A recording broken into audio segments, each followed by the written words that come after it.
Hello, good morning, जोहार। मैं राजू और आप देख रहे हैं 24 झारखंड न्यूज। चलिए जानते हैं झारखंड की आज की 25 मुख्य बड़ी खबरों को। केंद्र सरकार ने दी बड़ी सौगात, ₹2 सस्ता हुआ पेट्रोल डीजल। केंद्र सरकार ने देशवासियों को एक और बड़ी सौगात दी है।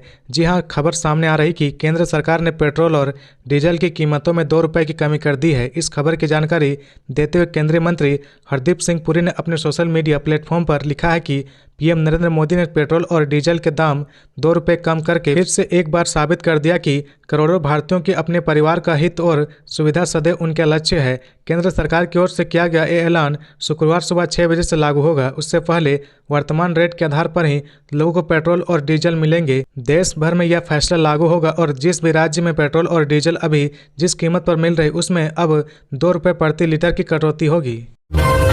डॉक्टर सरफराज अहमद व डॉक्टर प्रदीप वर्मा झारखंड से राज्यसभा के लिए निर्विरोध निर्वाचित।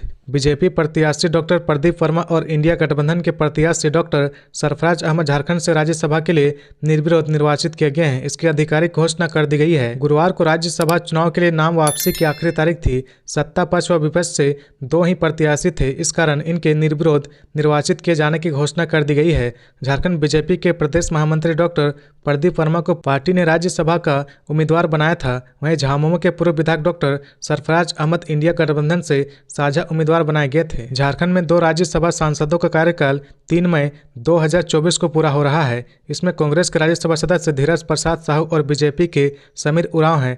बता दें कि समीर उरांव को बीजेपी ने लोहरदगा लोकसभा सीट से अपना प्रत्याशी बनाया है। वे इससे पहले सिसई विधानसभा से विधायक भी रह चुके हैं। बीजेपी प्रत्याशी डॉक्टर प्रदीप वर्मा और इंडिया गठबंधन से प्रत्याशी डॉक्टर सरफराज अहमद ने 11 मार्च को राज्यसभा चुनाव को लेकर नामांकन दाखिल किया था। डॉक्टर प्रदीप वर्मा ने उसी दिन नामांकन पत्र खरीदकर पर्चा भरा था, जबकि नाम पर मोहर लगने से पहले ही डॉक्टर सरफराज अहमद ने नामांकन पत्र खरीद लिया था। ईडी ने अभिषेक श्रीवास्तव, डीएसपी प्रमोद मिश्रा व प्रीति कुमारी को जारी किया समन। प्रवर्तन निदेशालय ने गुरुवार को 3 लोगों को समन जारी कर रांची के क्षेत्रीय कार्यालय में उपस्थित होने को कहा गया है। इनमें झारखंड के तत्कालीन सीएम हेमंत सोरेन के प्रेस सलाहकार रहे अभिषेक श्रीवास्तव उर्फ पिंटू, डीएसपी प्रमोद मिश्रा और प्रीति कुमारी शामिल है। अवैध खनन से जुड़े मामले में अभिषेक श्रीवास्तव और पिंटू को 18 मार्च व डीएसपी प्रमोद मिश्रा को 19 मार्च को ईडी ऑफिस में उपस्थित होने को कहा गया है, जबकि बरियातू की जमीन मामले में प्रीति कुमारी को 20 मार्च को हाजिर होने का निर्देश दिया गया है। झारखंड के पूर्व सीएम हेमंत सोरेन के प्रेस सलाहकार रहे अभिषेक श्रीवास्तव और पिंटू को समन जारी कर इससे पहले भी उनसे पूछताछ की जा चुकी है। इतना ही नहीं, अभिषेक श्रीवास्तव के रांची के आरीपुरी स्थित घर में ईडी की टीम छापेमारी भी कर चुकी है। अवैध खनन मामले में ईडी ने गुरुवार को डीएसपी प्रमोद मिश्रा को भी समन जारी किया है। उन्हें 19 मार्च को रांची के क्षेत्रीय कार्यालय में उपस्थित होने को कहा गया है। ईडी की ओर से पहले भी इन्हें समन जारी किया जा चुका है। ईडी के अधिकारी उनसे पूछताछ करेंगे। प्रवर्तन निदेशालय ने रांची के बरियातू के जमीन मामले में प्रीति कुमारी को समन जारी किया है। ईडी ने उन्हें 20 मार्च को रांची के क्षेत्रीय कार्यालय में हाजिर होने का निर्देश दिया है। ईडी के अधिकारी उनसे बरियातू जमीन को लेकर पूछताछ करेंगे। झारखंड के सीएम स्कूल ऑफ एक्सीलेंस में नामांकन के लिए आवेदन की अंतिम तारीख आज। अगर आप अपने बच्चों को झारखंड के मुख्यमंत्री उत्कृष्ट विद्यालय में नामांकन कराना चाहते हैं तो आपके लिए ये खबर बड़े काम की है। दरअसल सीएम स्कूल ऑफ एक्सीलेंस में आवेदन करने की अंतिम तारीख 15 मार्च है। आवेदन करने की प्रक्रिया 19 फरवरी से शुरू हो चुकी थी। ऐसे में अगर आप भी इस स्कूल में अपने बच्चों का दाखिला करवाना चाहते हैं तो आज की अंतिम तारीख में आप अप्लाई कर लें। खबरों में आगे बढ़ने से पहले अगर अभी तक आपने इस चैनल को सब्सक्राइब नहीं किया तो प्लीज सब्सक्राइब कर ले, जिससे झारखंड की हर छोटी सी बड़ी खबर की अपडेट आप तक पहुंचता रहे। बागेश्वर धाम सरकार धीरेन्द्र कृष्ण शास्त्री 15 मार्च को आएंगे बाबा धाम, सुनाएंगे प्रवचन, नहीं लगेगा दिव्य दरबार। बागेश्वर धाम के सरकार बाबा धीरेन्द्र कृष्ण शास्त्री 15 मार्च को पहली बार झारखंड आ रहे हैं। दोपहर 12:30 बजे चार्टर्ड प्लेन से देवघर एयरपोर्ट आएंगे। वहां पर वह गोड्डा सांसद डॉक्टर निशिकांत दुबे धीरेन्द्र कृष्ण शास्त्री का स्वागत करेंगे। उनकी अगुवाई में बाबा धीरेन्द्र कृष्ण शास्त्री सीधे बाबा बैद्यनाथ मंदिर में दर्शन करने जाएंगे। बाबा मंदिर से देवघर कॉलेज मैदान पहुंचेंगे। कॉलेज मैदान से दोपहर 1 बजे शाम 4 बजे तक बाबा धीरेन्द्र कृष्ण शास्त्री संत सम्मेलन में प्रवचन देंगे। देवघर कॉलेज मैदान में गोड्डा सांसद डॉक्टर निशिकांत दुबे के नेतृत्व में भव्य तैयारी की गई है। 50,000 से अधिक लोगों की बैठने की सुविधा है। इस कार्यक्रम में कोई आम व खास लोगों की अलग से सुविधा नहीं होगी। कार्यक्रम में जो पहले आएंगे वे स्थान ग्रहण करेंगे। कार्यक्रम के लिए कोई एंट्री पास की सुविधा नहीं होगी। कार्यक्रम की व्यवस्था में 5,000 वॉलेंटियर तैनात रहेंगे। सिर्फ वॉलेंटियर को एंट्री पास दी गई है। बागेश्वर धाम सरकार के कि इस संत सम्मेलन में दिव्य दरबार नहीं लगेगा, इस कार्यक्रम में अर्जी नहीं लगेगी, वह पर्ची नहीं निकालेंगे। बाबा धीरेन्द्र शास्त्री सिर्फ आध्यात्मिक प्रवचन देंगे। इस संत सम्मेलन में बिहार, झारखंड व पश्चिम बंगाल से कई सांसद व केंद्रीय मंत्रियों के पहुंचने की संभावना है। बागेश्वर धाम सरकार के प्रवचन सुनने 14 मार्च को सुबह से ही बिहार, झारखंड व पश्चिम बंगाल से श्रद्धालु देवघर कॉलेज मैदान पहुंचना शुरू कर दिए हैं। बाबा धीरेन्द्र कृष्ण शास्त्री पहली बार झारखंड आ रहे हैं। इससे पहले पलामू व धनबाद में बाबा धीरेन्द्र कृष्ण शास्त्री का कार्यक्रम तय हुआ था, लेकिन जिला प्रशासन ने अनुमति नहीं दी थी। इस कारण 2 बार उनका कार्यक्रम झारखंड में रद्द हो चुका है। देवघर में प्रशासन की अनुमति के बाद कार्यक्रम का आयोजन हो रहा है। रांची पुलिस ने ईडी अफसरों को भेजा समन। 21 मार्च को थाने में पेश होने के लिए कहा।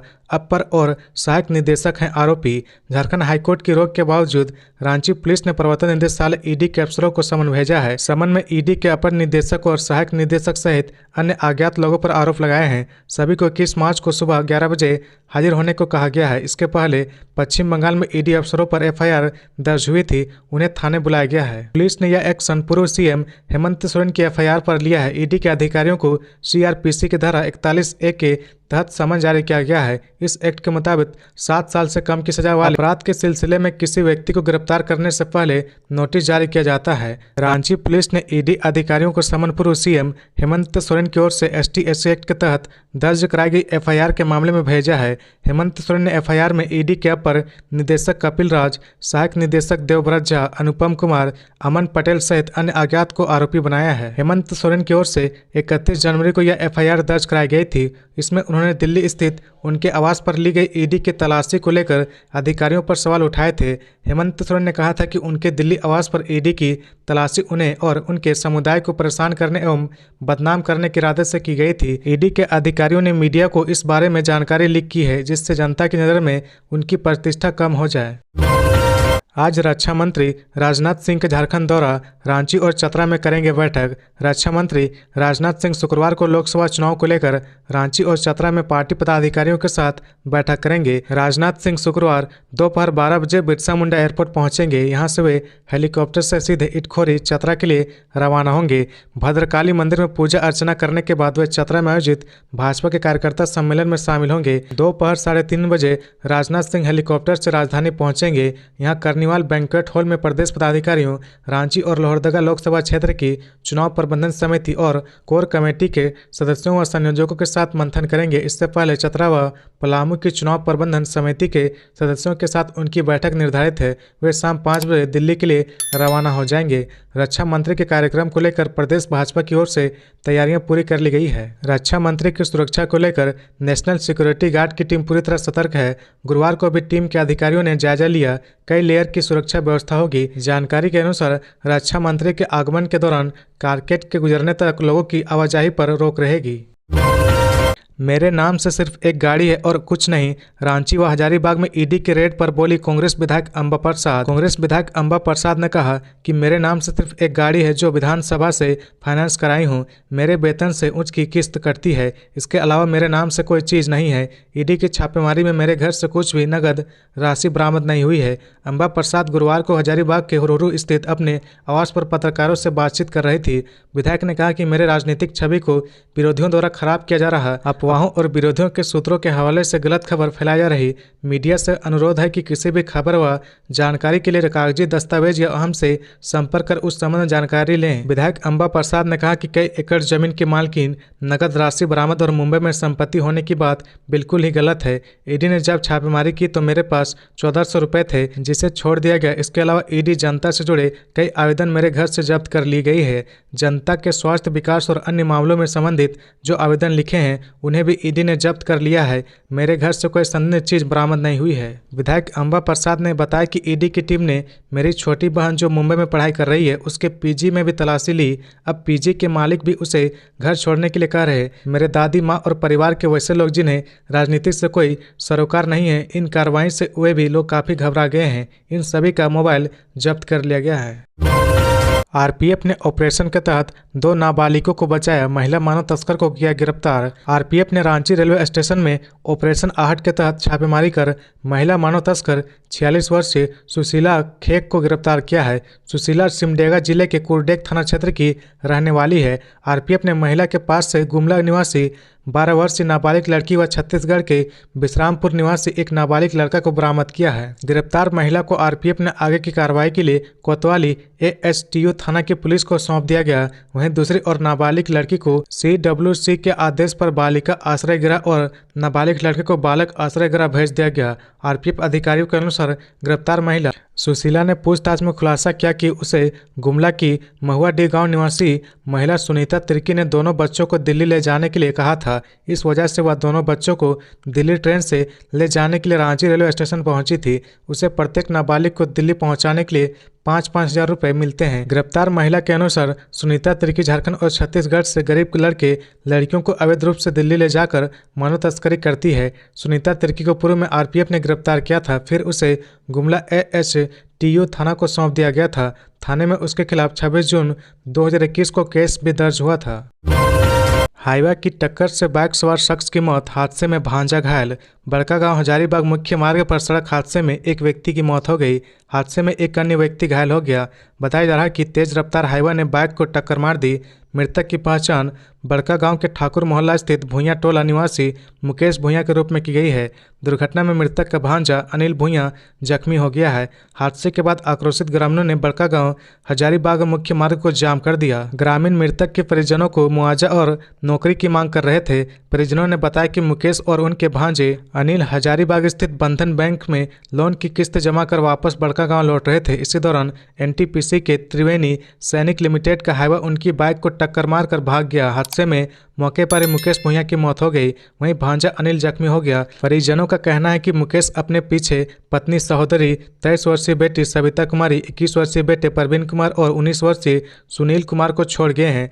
ग्रामीणों का कहना है कि मुकेश की कमाई से पूरी परिवार की आजीविका चलती थी। अब परिवार के सामने आजीविका का संकट आ गया है। ग्रामीणों ने मुकेश कुमार के परिजनों के लिए 30 लाख रुपए मुआवजा और उसके दोनों बेटे के लिए नौकरी की मांग की है। ग्रामीण का कहना है कि इस मार्ग पर हाईवा का परिचालन बंद होना चाहिए। धनबाद के चिरकुंडा के व्यवसायी विकास गाइडेन के आवास पर आयकर का छापा। आसनसोल दुर्गापुर पुलिस कमिश्नरेट के सलानपुर थाना अंतर्गत कल्याणेश्वरी महेशपुर स्थित सिटी गोल्ड के मालिक चिरकुंडा निवासी विकास गाइडेन व कंपनी के साझेदार बराकर हनुमान चढ़ाई निवासी गोपाल सिंगल के आवास सहित कोलकाता, कोडरमा व अन्य स्थानों पर कोलकाता आयकर विभाग की टीम ने गुरुवार को छापेमारी की। लगभग आधा दर्जन से अधिक स्थानों पर आयकर विभाग की टीम गुरुवार सुबह लगभग 6 बजे एक साथ प्रवेश कर छापेमारी कर रही है। छापेमारी टीम में सीआरपीएफ के महिला व पुरुष जवान के साथ साथ आयकर अधिकारी व कर्मी शामिल है। कुछ स्थानों पर स्थानीय पुलिस का भी सहयोग लिया जा रहा है। चिरकुंडा में सिर्फ छापेमारी की लिखित सूचना दी गई है। जानकारी के अनुसार 6 से 7 वाहनों में आयकर विभाग के अधिकारी केंद्रीय सुरक्षा बल के साथ चिरकुंडा पहुंचे और लगभग 1 घंटे की रेकी के बाद लगभग 6:10 पर चिरकुंडा स्थित आवास में प्रवेश किया। अंदर घुसते ही टीम में शामिल अधिकारियों ने घर के सभी सदस्यों का मोबाइल कब्जा में ले लिया और सभी कमरा सहित वाहनों की तलाशी ली गई। छापेमारी टीम कोलकाता स्थित कार्यालय के साथ साथ प्लांट के साझेदार गोपाल सिंगल के बराकर हनुमान चढ़ाई स्थित आवास व सिटी गोल्ड के एक साथ छापेमारी कर रही है। हजारीबाग में हाई टेंशन तार की चपेट में आकर झुलसी महिला, लोगों ने बिजली विभाग को कोसा। हजारीबाग में बिजली विभाग की लापरवाही से महिला की जान पर बनाई। दरअसल बरकट्ठा प्रखंड के गोरहर थाना क्षेत्र अंतर्गत तेलुबा गांव में एक महिला हाई टेंशन तार की चपेट में आ गई। हादसे में महिला गंभीर रूप से जख्मी हो गई। घायल महिला 50 वर्षीय जीरा देवी का इलाज जारी है। बताया जा रहा है कि जीरा देवी अपनी बेटी के घर आई थी, तभी यह हादसा हो गया। स्थानीय लोगों ने बताया कि दामाद जितेंद्र शर्मा के घर की छत के ऊपर से हाई टेंशन तार गुजरा है। यह छत से काफी करीब है। बताया जा रहा है कि गुरुवार को जीरा देवी अपने दामाद जितेंद्र शर्मा के घर आई थी। किसी काम से वह छत पर गई थी, तभी वह हाई टेंशन तार की चपेट में आ गई। करंट लगने से जीरा देवी गंभीर रूप से जख्मी हो गई। पंचायत सचिवालय स्वयं सेवकों ने विधायक अंबा प्रसाद का जताया आभार। धुरवा स्थित विधायक अंबा प्रसाद के सरकारी आवास में गुरुवार को राज्य स्तरीय पंचायत सचिवालय स्वयं सेवक संघ झारखंड प्रदेश का प्रतिनिधिमंडल मिला। प्रतिनिधिमंडल ने प्रदेश अध्यक्ष चंद्रदीप कुमार की अगुवाई में विधायक अंबा प्रसाद से मुलाकात की और कैबिनेट में उनके पक्ष में हुए फैसले पर आभार जताया। बता दें कि पंचायत स्वयं सेवक कर्मियों की मांगों को पूरा करने के लिए विधायक अंबा प्रसाद ने कई बार विधानसभा में मामला उठाया था। राज्य के मुख्यमंत्री और विभागीय मंत्री से मुलाकात कर पंचायत स्वयंसेवक संघ की कर्मियों की मांगों को पूरा करने का अनुरोध किया था। इसके बाद झारखंड कैबिनेट की बैठक में पंचायत स्वयंसेवक कर्मियों के हित में ऐतिहासिक फैसला हुआ है। फैसले के मुताबिक स्वयंसेवक को पंचायत सहायक का नाम देकर 2,500 रुपये प्रतिमाह मानदेय देने की घोषणा की गई है। विधायक ने इस दौरान राज्य के ग्राम पंचायत में कार्यरत लगभग 17,000 पंचायत सहायकों को शुभकामनाएं देते हुए कहा कि अपनी मांगों को लेकर संघर्ष कर रहे पंचायत स्वयंसेवक संघ का प्रयास रंग लाया है। हमारी सरकार सभी की आकांक्षाओं को पूरा करने वाली सरकार है। राजधानी रांची में फ्लाईओवर निर्माण वाले इलाकों में धूल से बीमार हो रहे लोग।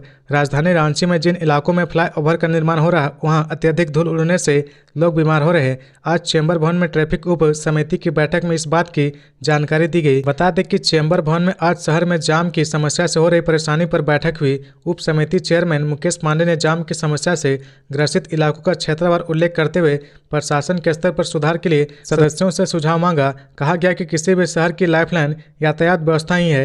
रांची शहर में जाम की समस्या के निजात के लिए युद्ध स्तर पर कार्रवाई की आवश्यकता है। कहा गया कि शहर में ट्रैफिक जवानों की कमी है। जो जवान तैनात हुए फाइन वसूलने में व्यस्त है। सड़कों पर होने वाले अतिक्रमण को हटाने में वे रुचि नहीं दिखाते हैं। ट्रैफिक सिग्नल की व्यवस्था ऐसी है कि ग्रीन सिग्नल पर वाहनों के आगे बढ़ने और चौराहे पर जाम लगने से वाहनों का चालान कट जाता है। चालान कटने की जानकारी 2-3 महीने के बाद लोगों को मिलती है। आवश्यकता है कि ट्रैफिक लाइट की समीक्षा की जाए और चौराहों को जाम मुक्त बनाया जाए। सदस्यों ने यह भी कहा कि कई जगहों पर निर्धारित पार्किंग शुल्क से अधिक शुल्क वसूला जाता है। मनमाना शुल्क नहीं देने पर ठेकेदारों द्वारा दुर्व्यवहार किया जाता है। निगम को इस पर गंभीरता से ध्यान देने की आवश्यकता है। जेपीएससी सिविल सेवा परीक्षा की तिथि बढ़ाने की उठी मांग। गवर्नर और सीएम को सौंपा ज्ञापन। झारखंड लोक सेवा आयोग द्वारा 17 मार्च को आयोजित झारखंड संयुक्त असैनिक सेवा प्रतियोगिता परीक्षा 2023 विज्ञापन संख्या 1/2024 की तिथि बढ़ाने की मांग को लेकर आजसू पार्टी ने राज्यपाल, मुख्यमंत्री और झारखंड लोक सेवा आयोग के अध्यक्ष के नाम मांग पत्र सौंपा है। आजसू पार्टी के केंद्रीय संगठन सचिव एल अली ने बताया कि जेपीएससी द्वारा झारखंड संयुक्त असैनिक सेवा प्रतियोगिता परीक्षा के लिए आवेदन करने की अंतिम तिथि 3 मार्च तथा वहीं प्रारंभिक परीक्षा की तिथि 17 मार्च घोषित है। अभ्यर्थियों को परीक्षा की तैयारी के लिए मात्र 14 दिनों का समय दिया गया, जो नाकाफी है। नियमानुसार जेपीएससी को प्रारंभिक परीक्षा की तैयारी है तो कम से कम 45 दिनों का समय दिया जाना चाहिए, जैसे अन्य राज्यों में दिया जाता है। लोकसभा चुनाव में दिव्यांगों का 100% मतदान हो, मुख्य निर्वाचन पदाधिकारी ने दिया निर्देश। मुख्य निर्वाचन पदाधिकारी के रवि कुमार ने कहा कि लोकसभा निर्वाचन में कोई भी मतदाता नहीं छूटे, यह हम सबों की सामाजिक एवं नैतिक जिम्मेदारी है। समाज के सभी प्रबुद्ध जनों, स्वयंसेवी, स्वैच्छिक, गैर सरकारी संगठनों के प्रतिनिधियों से अपील है कि वैसे मतदाता, खासकर दिव्यांगजन जो आपके आस पड़ोस में है और वे अपना मतदाता पहचान पत्र अब तक नहीं बना पाए हैं, उनकी सहायता कर उनका मतदाता पत्र बनवा दे। वोटर हेल्पलाइन ऐप के माध्यम से अथवा नजदीकी बीएलओ से संपर्क करने पर उनका मतदाता पहचान पत्र आसानी से बन जाएगा। उन्होंने कहा कि प्रत्येक मत महत्वपूर्ण है, इसलिए देश के इस महापर्व में अपने मताधिकार का प्रयोग अवश्य करें। इस बात को आत्मसात कर ले कि आपके ही मत से सरकार बनती है और देश की भावी दिशा तय होती है। मुख्य निर्वाचन पदाधिकारी के रवि कुमार आज रांची में दिव्यांगजनों की सहायता के लिए कार्यरत एक स्वयंसेवी संस्थान के द्वारा आयोजित स्टेक होल्डर्स के प्रशिक्षण सत्र को संबोधित कर रहे थे। मुख्य निर्वाचन पदाधिकारी ने कहा कि विगत के चुनाव में रांची में दिव्यांग मतदाताओं ने 90% से अधिक मतदान किया है। आसन लोकसभा निर्वाचन के मद्देनजर सभी दिव्यांग मतदाताओं से अपील है कि वे देश के इस महापर्व में अपने मताधिकार का अवश्य उपयोग करें ताकि यह आंकड़ा 100% तक पहुंचे। इनसे सभी मतदाताओं को प्रेरणा लेने की आवश्यकता है ताकि आगामी लोकसभा चुनाव 2024 में अधिक से अधिक लोग अपने मताधिकार का प्रयोग करें। जेपीएससी नियुक्ति मामले में सरकार की अपील याचिकाएं खारिज, 19 अधिकारी को बड़ी राहत।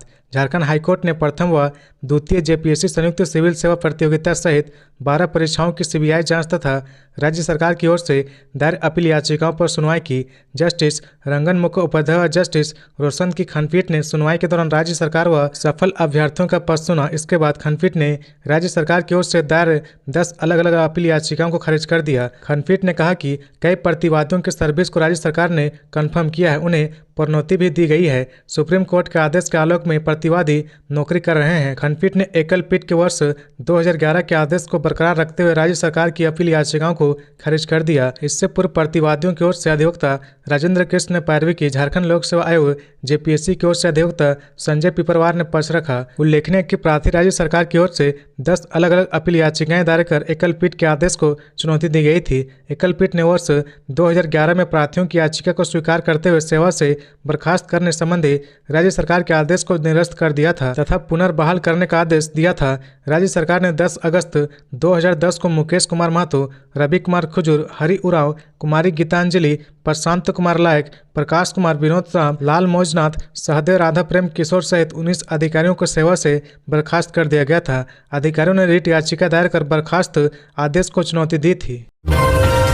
15 से 27 मार्च तक कराना होगा लाइसेंसी हथियारों का सत्यापन। लोकसभा चुनाव में सुरक्षा के दृष्टिकोण से धनबाद जिला में 15 से 27 मार्च तक लाइसेंसी हथियारों का सत्यापन किया जाएगा। इसको लेकर उपायुक्त माधव मिश्रा ने आदेश जारी कर दिया है। निर्धारित तिथि व समय तक हथियारों का सत्यापन या शास्त्रों का जमा नहीं करने वाले अनुज्ञाप्तिधारियों के विरुद्ध शस्त्र नियमावली के सुसंगत नियमों के तहत लाइसेंस रद्द करने की कार्रवाई की जाएगी। आदेश में बताया गया कि सभी थाना प्रभारी अपने अपने क्षेत्र के वैसे सभी लाइसेंस जो अन्य राज्य एवं जिला के लाइसेंस निर्गत होने के बाद शस्त्र धारण कर रहे हैं, उन्हें चिन्हित कर उनके हथियार का सत्यापन व जमा कराएं। वित्त विभाग की सहमति के बाद कैबिनेट में जाएगा प्रस्ताव। सोशल मीडिया पर निगरानी के लिए बनेगी साइबर सेल व मीडिया लैब। पहले साल 21 करोड़ खर्च करेगी सरकार। सोशल मीडिया पर दुष्प्रचार और विवादित पोस्ट पर झारखंड सरकार कड़ी निगरानी करेगी। इसकी निगरानी और प्रबंधन के लिए राज्य पुलिस मुख्यालय और सूचना प्रौद्योगिकी एवं ई गवर्नेंस विभाग ने एक योजना तैयार की है। इसके लिए स्पेशल साइबर सेल की मॉनिटरिंग विंग के साथ स्पेशल मीडिया लैब की स्थापना होगी। यह स्पेशल साइबर सेल आईजी के नेतृत्व में बनेगा, जिसकी देखरेख पुलिस मुख्यालय करेगा। इस पर करीब 38 करोड़ रुपए खर्च होंगे। पहले साल इस पर 21 करोड़ रुपए खर्च करने की योजना है। विकास आयुक्त की अध्यक्षता वाली राज्य योजना प्राधिकृत समिति ने इस प्रस्ताव को मंजूरी दे दी है। आईटी विभाग ने अब इसे वित्त विभाग को भेजा है। वहां से मंजूरी मिलने के बाद इसे कैबिनेट में पेश किया जाएगा। अभी दिल्ली, पंजाब, तेलंगाना, तमिलनाडु और महाराष्ट्र में गलत सूचना और अफवाहों के प्रसार की निगरानी और उस पर अंकुश लगाने के लिए अलग से साइबर सेल है, लेकिन झारखंड पहला राज्य होगा जहां साइबर सेल के साथ ही सोशल मीडिया लैब भी बनेगी। अभी झारखंड पुलिस के पास ऐसी कोई बुनियादी ढांचा नहीं है। अब Facebook, YouTube, Instagram, LinkedIn, Google, WhatsApp, Pinterest, buffer और ब्लॉग को शामिल किए जाने का प्रस्ताव है। तो ये थी आज की झारखंड की टॉप बड़ी खबरें। इसी तरह झारखंड की हर छोटी सी बड़ी खबर देखने के लिए आप हमारे चैनल 24 झारखंड न्यूज को सब्सक्राइब करके बेल आइकन प्रेस कर ले, जिससे झारखंड की हर छोटी सी बड़ी खबर की अपडेट आप तक पहुंचता रहे। तो आज के लिए बस इतना ही। हमें दीजिए इजाजत, फिर मिलते हैं नेक्स्ट न्यूज में।